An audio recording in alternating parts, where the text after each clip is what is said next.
अभी आप देख रहे हैं बीबीसी आप तक पर बीएनपी न्यूज। एंकर मोनिका कुमारी से सुनिए समाचार।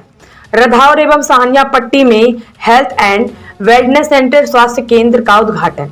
मुख्य संपादक राजू कुमार सोनी के साथ संवाददाता मनीष भूषण झा की रिपोर्ट। बिहार मेडिकल आधारभूत संरचना अंतर्गत सुरसन प्रखंड अंतर्गत ग्राम रधाौर एवं साहनिया पट्टी में हेल्थ एंड वेलनेस सेंटर स्वास्थ्य केंद्र भवन कुल लागत लगभग 1.5 करोड़ से निर्मित भवन का उद्घाटन विधान परिषद सभापति देवेश चंद्र ठाकुर ने किया। कार्यक्रम में मुख्य अतिथि स्थानीय विधायक दिलीप राय एवं प्रखंड प्रमुख चंदन कुमार सिंह उर्फ गुड्डू मौजूद थे। उद्घाटन के मौके पर सभापति देवेश चंद्र ठाकुर ने कहा कि मुख्यमंत्री नीतीश कुमार के नेतृत्व में विकास की आंधी बह रही है। ग्रामीण इलाके में स्वास्थ्य केंद्र की स्थापना होने से ग्रामीण लोगों को प्राथमिक उपचार की सुविधा मिलेगी। मुख्य अतिथि विधायक दिलीप राय ने कहा कि मेरे चुनाव जीतने के पश्चात आने पर पता चला यहां स्वास्थ्य केंद्र की कमी है। स्थानीय लोगों की मांग पर स्वास्थ्य केंद्र भवन निर्माण के लिए स्वास्थ्य मंत्रालय एवं मुख्यमंत्री नीतीश कुमार से मांग किया गया। उन्होंने स्वीकृति प्रदान की। आम जनता की समस्याओं के लिए मैं निरंतर सदन में आवाज उठाने का काम करूंगा और उसे समस्या का हल करने का प्रयास भी करूंगा। मौके पर विशिष्ट अतिथि विमल शुक्ला, प्रखंड प्रमुख चंदन कुमार सिंह उर्फ गुड्डू, नसीबुल हक, मुखिया अनीता देवी, मुखिया रवि ठाकुर, पंचायत समिति सदस्य मनोज मिश्रा, जदयू प्रखंड अध्यक्ष रमेश पटेल, विधायक प्रतिनिधि अजय गुप्ता, जसीम अकरम सहित दर्जनों लोग मौजूद थे। इस संबंध में हमारे संवाददाता मनीष भूषण झा के द्वारा ग्राउंड जीरो पर रिपोर्टिंग किया गया और क्या कुछ कहा सभापति देवेश चंद्र ठाकुर के लिए, आइए जानते हैं उन्हीं की जुबानी। दूसरा जिला पड़ता है। यहाँ पर कहावत बना दिया गया है, जहाँ पर सबसे पहला रोड शुरू हो खराब बन लेना रधाौर है और जहाँ तक सबसे खराब रोड है वो रधाौर है। यहाँ पर बूढ़ों को साइकिल चलाने में, बच्चों को स्कूल जाने में बहुत तकलीफ होती है। उसी में तुरंत इसका समाधान निकाले और जल्द से जल्द इसको पूरा करवाने का प्रयास करें। वैसे तो और भी हमारे गांव का बहुत समस्या है, जैसे हमारे पंचायत शहरी में हो जाए, पटना में हो जाए, बड़े बड़े अस्पतालों में हो, तो फिर आखिर देहात में कौन जाएगा? जो देहात के बेचारे मरीज हैं, जिनको देहात में इलाज की जरूरत है, उनका इलाज कौन कर सकेगा? और वो देहात में क्यों नहीं आना चाहता है डॉक्टर? इसलिए कि रहने की जगह नहीं है, अस्पताल ठीक से बना नहीं हुआ है, झोपड़ी में अस्पताल चलते रहता है, प्राइमरी हेल्थ सेंटर या कम्युनिटी हेल्थ सेंटर चलते रहता था पहले। धीरे धीरे ये सब काम होते जा रहे हैं और डॉक्टरों को भी बहाली हो रही है, ताकि कम से कम हमारा तो विचार है, हमारा बस चले तो हर पंचायत में कम से कम 124 घंटा का डॉक्टर रहने की जरूरत पड़ती है। निश्चित रूप से, क्योंकि हमारे यहाँ पूर्ण देहात ग्रामीणीकरण बहुत, लेकिन ये बहुत अच्छी व्यवस्था है और हम लोग कोशिश करेंगे कि इस जिले को और डॉक्टरों का आवंटन हो। सुदूर बॉर्डर इलाके का ही इलाका है और इसलिए यहाँ पर अगर डॉक्टर रहे तो हम समझते हैं बहुत ज्यादा सुविधा होगा। फिर भी ये जो खुला है, जो नर्सेज हैं, जो कम्युनिटी हेल्थ सेंटर है, तो जो यहाँ पर खुला है, बहुत सारी सुविधा हमने देखा है यहाँ पर। और आप सभी लोगों से ये अपील है कि आप लोग भी इस पूरे संस्था को, ये जो संस्था आप लोगों ने खोला, इसको सहयोग करें, इसका देखभाल करें, इसकी साफ सफाई पर भी नजर रखें और देखें कि यहाँ की जो काम करने वाली महिलाएं हैं बेचारी, यहाँ पर एएनएम है, जीएनएम है, जो भी यहाँ डॉक्टर आते हैं उनको किसी तरह की दिक्कत नहीं हो। आपको भी सहयोग उसमें करना बहुत जरूरी है, इस बात को याद रखें। उनका संरक्षण भी कीजिए, उनका सहयोग भी कीजिए, इसको अच्छी तरह से याद रखें। तभी ये जो इतनी बड़ी मेहनत और इतनी बड़ी लागत से सरकार ने बनाई है, आप लोगों ने जमीन दिया है, तभी वो सार्थक होगा। और भी समस्याएं हैं, तो 2 समस्या प्रमुख रूप से सुना गया है। एक रोड की समस्या हुई है, वो हम और दिलीप भाई मिलकर निश्चित रूप से उसको हम लोग देख लेंगे, आप लोग निश्चिंत रहिए। पहले इसकी जानकारी नहीं मिली थी, लेकिन इसको हम लोग निश्चित रूप से देख के उसका समाधान करेंगे। और जल जमाव की बात हुई है, जल जमाव के बारे में पहले अगर पता चलता, रवि जी भी उनको पहले बता दिए रहते, मनोज बता दिए रहते, तो हम लोग इसका अभी तक इसका उपाय कर दिए रहते। क्योंकि ये जल जमाव मनरेगा से भी होता है, उसका जो है उड़ाही होता है, और उसके अलावा जल संसाधन विभाग से भी होता है।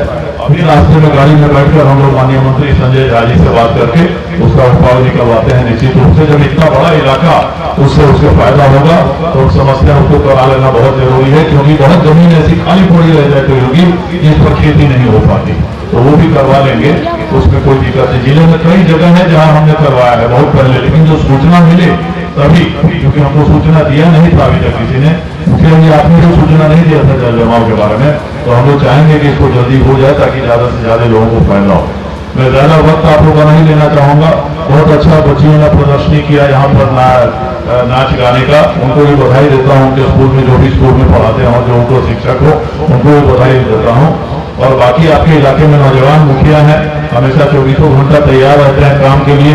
हम लोग का सहयोग और आशीर्वाद उनको हमेशा मिलते ही रहता है, आगे भी मिलेगा। काम अच्छी तरह से कीजिएगा तो जनता निश्चित रूप से आपको उसका प्रतिसाद देगी। आप लोग के आशीर्वाद से ये पूरे हमारा जो क्षेत्र है वो स्नातक निर्वाचन क्षेत्र का है। बहुत से नौजवान है यहाँ, पढ़े लिखे बच्चे हैं। स्नातक निर्वाचन क्षेत्र में मात्र वही मतदाता होते हैं, उन लोग को बता रहा हूँ जो नहीं जानते हैं, वही मतदाता होते हैं जो कम से कम स्नातक हैं, ग्रेजुएट हैं। तो स्नातक मतदान क्षेत्र है हमारा विधान परिषद का, और इस क्षेत्र की लंबाई चौड़ाई जिन लोगों को नहीं मालूम होगी उनके लिए बता रहा हूँ। इसकी लंबाई चौड़ाई यहाँ से लेके आपको पिट्ठा मोड़ से लेके गंगापुर तक है। 28 विधानसभा का हमारा क्षेत्र है, 5 लोकसभा का क्षेत्र है, और ये सारे ग्रेजुएट लोग हमको पिछले 20 साल से 4 टर्म से आपको लगातार उनके आशीर्वाद से, आप सब उनके आशीर्वाद से हमको विजय मिलते चला है। तो आप लोगों का स्नेह है और कोशिश करते हैं कि जो भी काम हमारे पास आए, बिल्कुल हमने कभी आज तक कभी किसी से पूछने का नहीं काम किया है कि किस क्षेत्र के हो, किस दल के हो, किस समाज के हो, किस धर्म के हो। जो भी मेरे पास आया मैं चुनौती देता हूँ कि पूरे 28 विधानसभा में घूम जाइए आप, मेरे साथ चलिए, मेरा नाम लेकर जाइए। एक भी शिकायत आपको अगर कहीं मिले किसी तरह का तो मैं वहीं पर आपको अपना इस्तीफा देकर रख दूंगा। कभी नहीं, कोई हमारे पास आता है, हम जो हमारे शक्ति में है वो काम करने की कोशिश करता हूँ, चाहे जिस क्षेत्र का हो। यहाँ से लेके कितने हमने कम से कम 500 लोगों का कैंसर का इलाज करवाया होगा मुंबई में, इलाज हो सकता है, लेकिन मेरे पास डॉक्टर की कमी है।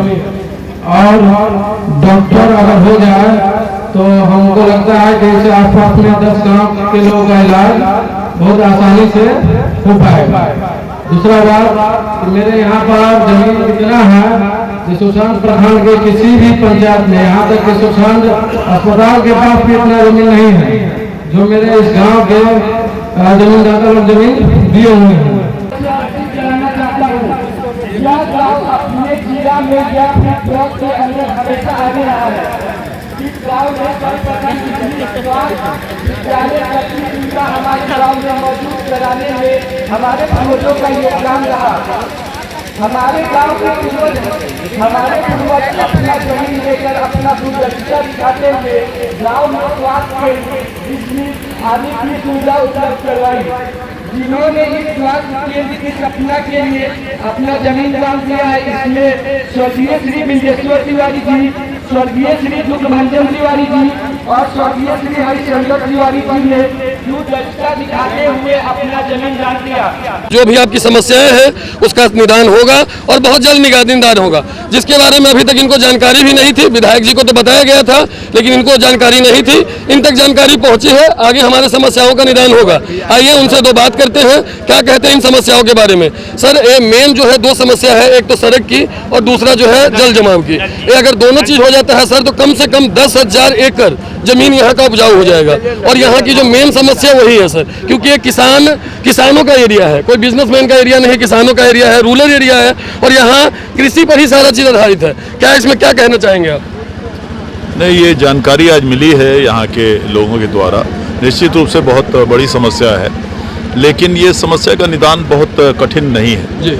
ये सरकार में जाकर बात हम लोग कर लेंगे, चाहे वो मनरेगा से कराना हो या कृषि विभाग से कराना हो या जल संसाधन से कराना हो, निश्चित रूप से इसको देख के कराया जाएगा।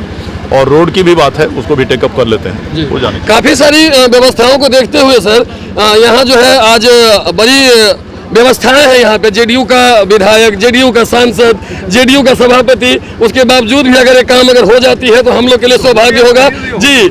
और आइए हम बात करते हैं यहाँ के जो क्या कहते हैं जिला पार्षद है, वो जीतने के बाद हमारे प्रखंड में दर्शन नहीं देते हैं, हमारे पंचायत में दर्शन नहीं देते हैं। उनसे भी 2 बात करते हैं जी। क्या कहना चाहेंगे सर? मैं आता हूँ कि नहीं आता? नहीं, आप नहीं देखते हैं, ये गवाह नहीं आते हैं, बराबर ही आते हैं। सर आज जो भी से जीतते हैं हमारे यहाँ से दोबारा सर दर्शन नहीं देते, लेकिन मैं हमारे समस्याओं का निदान नहीं होता है। मैं आता हूँ, इस बात को वापस कीजिए आप। बहुत बहुत धन्यवाद है चंदन बाबू का कि जब से हमारे यहाँ का